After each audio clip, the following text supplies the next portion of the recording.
বিপদের মধ্যে ফের বিপদ। জোড়া ভূমিকম্পে কাঁপল উত্তর পূর্ব ভারত এবং বাংলাদেশ। উথলে উঠল নদী পুকুরের জল, ভেঙে পড়ল একের পর এক ঘরবাড়ি। আতঙ্কে ছোটাছুটি মানুষের। ভয়ঙ্কর এই ভূমিকম্পের জেরে সকলেই দ্রুত ঘর থেকে বাইরে বেরিয়ে আসেন। বিভিন্ন এলাকা জুড়ে ব্যাপক আতঙ্কের সৃষ্টি হয়েছে।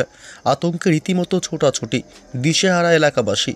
তবে এই ভূমিকম্প কখন ঘটেছে, কোন কোন জেলায় ঘটেছে, কতটা ক্ষয়ক্ষতি হয়েছে ভূমিকম্পের ফলে, এই মুহূর্তে কী খবর পাওয়া যাচ্ছে, সবই বিস্তারিত জানাবো এই খবরে।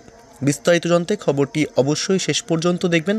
আর সবার আগে সবার প্রথম আপনার জেলার পরবর্তী লেটেস্ট খবরগুলি জানতে আমাদের ইউটিউব চ্যানেলটি সাবস্ক্রাইব করে আমাদের সঙ্গে থাকবেন। এবার জোড়া ভূমিকম্পে কেঁপে উঠল উত্তর পূর্ব ভারত এবং বাংলাদেশের একাংশ।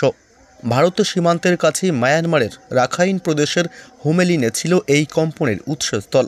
ভূপৃষ্ঠ থেকে 10 কিলোমিটার গভীরে এই ভূমিকম্পটি হয়েছে। রিক্টার স্কেলে কম্পনের মাত্রা ছিল 5.7।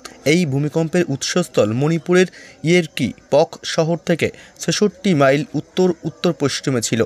এই ভূমিকম্পের জেরে মণিপুর, মিজোরাম, মেঘালয়, অসম, অরুণাচল, বাংলাদেশের সিলেটে কম্পন অনুভূত হয়েছে। এদিকে প্রথম ভূমিকম্পের প্রায় 1 ঘন্টা পরে ফের একটি মৃদু কম্পন অনুভূত হয়েছে মণিপুরের কাছে। সেই কম্পনের মাত্রা ছিল রিক্টার স্কেলে 4.1। ভারতের উত্তর পূর্বের অন্যান্য রাজ্য এবং বাংলাদেশে ঢাকাসহ বিস্তীর্ণ অঞ্চলে সেই ভূমিকম্প অনুভূত হয়েছে।